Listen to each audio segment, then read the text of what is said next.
안녕하세요. 저는 챕터 4 크롤링 프로젝트 네이버 영화 사이트에서 영화 순위 정보 수집하기 발표할 박지연입니다.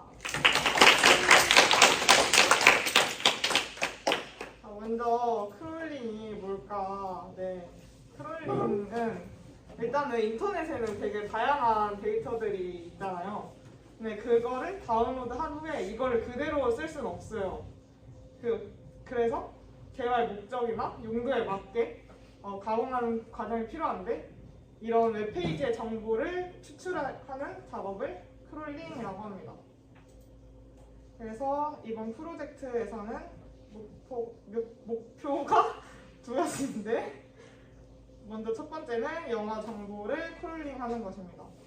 어떤 정보를 크롤링할 거냐면은 영화 순위, 제목, 그리고 순위 변동 여부, 순위 변동 값에 대한 정보를 크롤링할 거고요. 두 번째로는 이렇게 크롤링한 정보를 CSV 파일로 저장할 예정입니다. 네. 그래서 이제 코드를 설명해 보도록 하겠습니다. 먼저 이 부분은 이제 그 크롤링에 사용할 라이브러리 그리고 모듈을 불러오는 코드입니다. 그래서 각 라이브러리 중에서 특정 모듈만 사용할 경우에는 이렇게 from 라이브러리 이름 그리고 import 모듈 이렇게 코드를 작성해서 불러오는 거고요. 이 코드에서는 저희는 URL lib 라이브러리에서 리퀘스트 모듈을 불러왔고 또 BS4 라이브러리에서는 뷰리풀스프라는 특정 모듈을 불러왔습니다. 또 판다스에서는 데이터 프레임이라는 모듈을 불러왔습니다. 그래서 각각의 라이브러리에 대해서 설명을 하면은 먼저 URL lib 같은 경우에는 그 URL 즉 웹페이지에 관련된 데이터를 쉽게 다루기 위한 라이브러리고요. 그 어떤 것들을 하냐면 HTML에서 소스 코드를 읽거나 데이터 다운로드하는 작업을 수행합니다. 그 중에서도 리퀘스트 모듈 같은 경우에는요, URL들을 읽어드리고 웹페이지에서 데이터를 요청하는 기능을 하는 모듈입니다. 뷰리풀스프 같은 경우는 크롤링을 해주는 대표적인 라이브러리 중 하나입니다. 이 라이브러리는 파이썬에서 제공하는 HTML 구문 분석 라이브러리로 이제 웹 태그나 속성의 값을 쉽게 가져올 수 있도록 지원하는 라이브러리입니다. 마지막 판다스는 엑셀처럼 표를 만들어주는 라이브러리인데요. 이거는 마지막에 불러온 크롤링을 출력할 때 주로 사용할 예정입니다. 자, 그래서 우리는 아까 그 네이버 영화 사이트에서 순위 정보를 수집할 예정인데 일단은 크롤링에서 사용할 이 URL을 변수로 불러왔습니다. 그래서 URL 오픈을 이용해서 그 해당 URL을 읽고 메모리에 올리는 작업을 URL 오픈 함수를 통해서 진행했습니다. 그리고 뷰리풀스프라는 함수를 이용해서요, HTML 그 영화 페이지에 대한 객체 스프를 생성을 했는데 이때 그 URL 립만으로는 크롤링 과정 중에는 그냥 데이터를 일단 다운로드 받는 정도에만 그친 거기 때문에 의미 있는 데이터로 변환을 하기 위해서는 뷰리풀스프라는 라이브러리를 사용해야 합니다. 그래서 여기서 사용한 이 두 인자의 의미는 HTML 코드를 파이썬이 이해할 수 있도록 하는 객체로 불러오는 파싱을 하는 역할인데, 파싱이란 구문 분석을 영어로 한 거거든요. 근데 파싱이란 게 이제 여기서는 우린 파이썬을 사용하는 건데 우리가 불러오는 거는 HTML 코드니까 이 HTML 문법 규칙에 맞게 이거를 해석해 하라라는 의미로 뷰리풀스프를 사용하였습니다. 네. 아이고 숨차라. 그리고 자 이제 본격적으로 먼저 그 뷰티풀 스프 함수를 이용해서 그 라이브러리를 이용해서 영화 제목을 뽑는 것을 먼저 진행을 해보겠습니다. 그래서 여기서 먼저 div라는 건 HTML 구문 중 하나로 이제 웹페이지 외관과 기능적인 면에서 구분이 필요할 때 사용하는 건데, 이렇게 코드가 HTML 코드가 있으면은 이 find all 함수를 통해서 먼저 div 태그를 찾아주고, 그 div 태그 안에서 클래스라는 속성에 tit3라는 속성 값에 해당하는 이제 코드를 불러오는 함수라고 할 수가 있습니다. 그래서 이거에 해당하는 모든 그 코드를 불러와서 태그라는 리스트에 저장을 해주었습니다. 자, 이제 포문을 통해서 아까 태그스라는 거에 그 리스트 형식으로 했으니까 그 각각의 요소들을 이제 포문을 통해서 그 돌려주었는데요. 여기서는 이렇게 코드를 보면 아까 말했던 div이면서 속성이 클래스의 속성 값이 tit3인 그 코드 중에서 a 태그, 그리고 그 안에 a 태그로 둘러싸여 있는 이 공조2 어쩌고저쩌고라는 내용을 불러오는 역할을 하는 함수를 사용해서 이제 영화 제목을 뽑아내는 코드입니다. 그리고 여기서는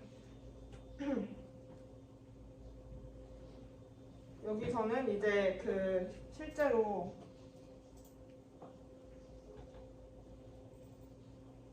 이 아까 크롤링하는 이 주소에 들어가 보면은 우리가 제목을 클릭했을 때 더 상세한 페이지로 들어가는 이제 링크를 추출하는 코드인데,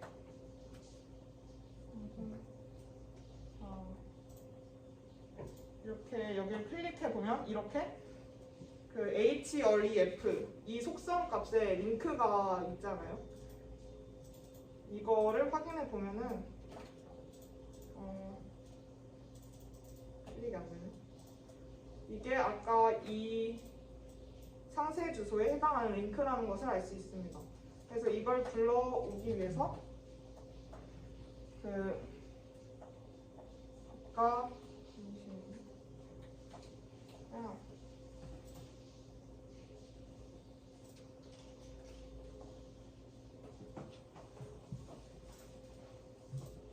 이 주소가 있는 게 아까 불러왔던 그 클래스 속성 값이 tit3인 것 중에서 그 a 태그 안에 있는 href 속성 값에 해당하는 주소를 불러오는 거기 때문에 이렇게 태그 안에 있는 a 태그 중에서도 hr의 속성 값을 불러온다는 의미로 이렇게 표시를 해주었습니다. 그리고 이제 지금까지는 그 크롤링 하기 위한 바탕이 되는 코드랑, 그리고 이제 HTML에서 코드에서 찾고자 하는 그 태그나 속성을 찾아내려는 연습을 했다고 하면은 이제부터 정말 그 순위, 제목, 뭐 변동 값을 불러오고 가공하는 그 코드에 대해서 설명을 해보겠습니다. 이거는 아까와 마찬가지로 find all 함수를 통해서 tr 태그를 모두 찾아서 리스트로 저장을 해주고요. 마찬가지로 얘도 그 tr 태그에 해당하는 리스트 중에서의 각각의 요소를 각각의 요소에 대한 정보를 출력할 거기 때문에 반복문을 사용해 줬습니다. 그래서 이렇게 코드를 보면은 우린 tr 태그를 불렀는데 tr 태그 안에 있는 td 태그의 클래스 속성 값이 타이틀인 것을 불러오는 코드입니다. 이거를 mytd라는 변수에 저장을 했고, 이 변수가 없다면 우리는 불러올 정보에 대한 게 없기 때문에 그때는 이 조건문을 실행해주지 않고 존재할 때만 이 조건문을 실행해주는 겁니다. 그래서 이제 no라는 변수는 순위에 대한 정보를 출력하기 위해서 no 값에 1을 누적하여 더하고 순위를 초기화하는 역할을 해주었고요.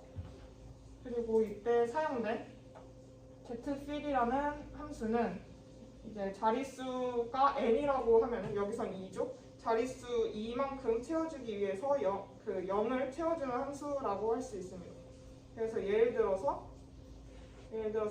노가 1이었다면 zfill 함수에 의해서 자릿수가 2만큼 채워져야 하기 때문에 1이 아닌 0일로 출력이 되는 것을 확인할 수가 있습니다. 그리고 밑에서는 이제 순위에 대한 정보를 가공해 줬다면 이제 제목에 대한 것을 추출해 주기 위해서 밑에의 그 코드를 작성해 주었습니다. 이렇게 보면은 우리는 아까 여기 보였던 이 그 TR 태그 안에 TD 태그 그 안에 있는 이 A 태그 안에 내용을 출력해 줄 거기 때문에 이렇게 작성을 해 주었고요. 그리고 이 다음부터는 이렇게 그 제목에 대한 정보를 추출한 뒤에는 이제 변동에 대한 내용을 추출해 줄 것입니다. 그래서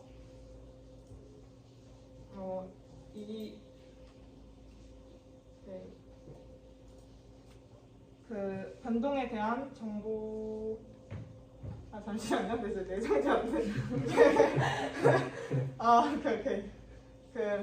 이때 사용한 그 nth of type이라는 함수는 이제 n번째 그 td 태그 중에서도 몇 번째 td 태그인가에 대한 그를 말하는 함수고요. 그래서 여기서 보면은 tr 태그 안에 총 4가지 td 태그가 있는데 이 중에서도 여기서는 3이라고 적혀 있으니까 세 번째 td 태그인 이 코드를 불러올 예정입니다. 그래서 이게 그거에 대한 코드고 그 다음에는 그 중에서도 이미지 태그에 대한 코드를 불러온 것이고요. 그리고 그 다음에 이미지 태그 중에서도 alt라는 속성 값을 비교해 주어서 이게 상승하는 건지 강등하는 건지 불변하는 건지 확인을 해주는 코드입니다. 그래서 여기서 다시 확인해 보면 여기 아이콘을 통해서 변동을 하고 있는지 이게 상승하는지 하강하는지를 나타내주고 있는데 이 역시도 이렇게 클릭을 해보면 이렇게 상승하는 코드에 대해서는 alt 값이 up이라고 표시가 되어 있고 하강하는 것은 이렇게 down이라고 표시가 되어 있습니다. 네, 그래서 그 조건문을 활용해서 상승한지 강등한지 불변하는지에 대해서 이제 변동 정보에 대한 정보를 추출해 주었고요. 그리고 마지막으로 이제 변동 값에 대한 정보를 추출해 주겠습니다. 그러면 이때는 다시 코드를 살펴보면 여기 역시 변동 폭에 대한 내용이 적혀 있는데 이 숫자들을 살펴보면 이렇게 여기 1만큼 변동폭이 발생한 것에 대해서는 tr 태그 안에 있는 클래스 값이 range이고 동시에 AC인 클래스 속성 값을 가지고 있는 그 td 태그 안의 내용으로 표시가 된 것을 확인할 수가 있습니다. 그래서 클래스가 이렇게 두 개인 속성 값을 불러일으키고 그 다음에 그 안에 있는 내용을 불러들이는 스트링 함수를 사용해서 이렇게 변동값에 대해서 객체화해주는 작업을 했습니다. 이제 여기까지가 크롤링 정보들을 크롤링하는 작업이었고 이제는 그 크롤링한 정보들을 어떻게 CSV 파일에 업로드하는지에 대해서 설명해 보겠습니다. 이거는 우리가 원래 챕터 3부터 진행을 순서대로 했어야 되는데 챕터 4부터 진행을 했기 때문에 그 판다스에 대한 설명은 구체적으로 하지는 않겠습니다.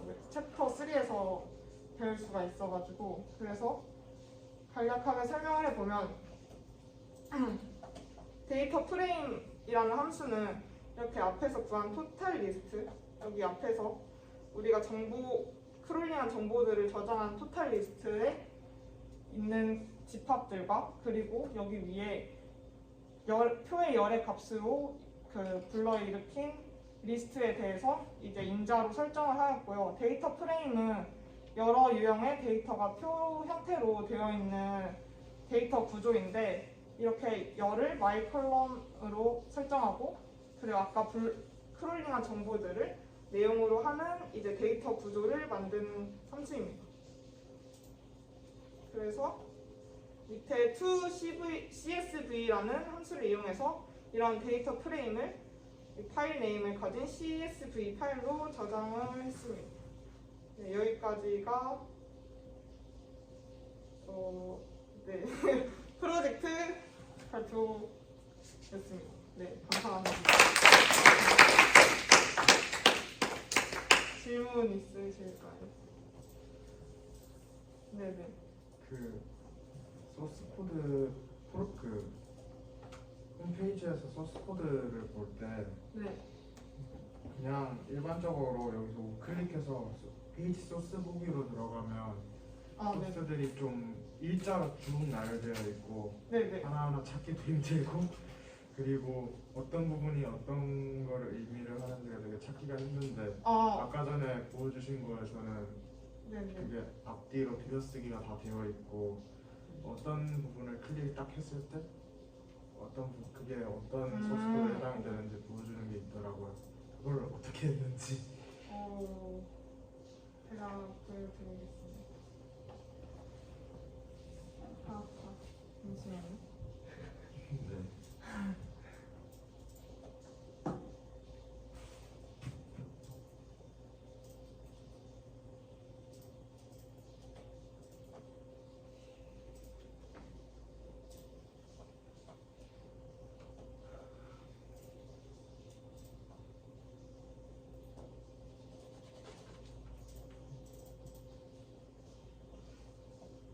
이게 저는 F12 버튼을 누르면 개발자 도구라는 창으로 들어가거든요. 해보셨나요? 잠시만요. 네. 그러면 여기 왼쪽 위에 요소 선택이라는 게 있어요. 이거를 클릭하고 내가 원하는 그 코드 보고 싶은 그런 창이 있으면은 그냥 거기 갖다 대고 클릭하면은 바로 그쪽으로 그 코드에 대한 내용을 바로 확인할 수가 있습니다. 네. 이해하셨나요? 네. 네, 감사합니다. 다른 질문 혹시 있으실까요?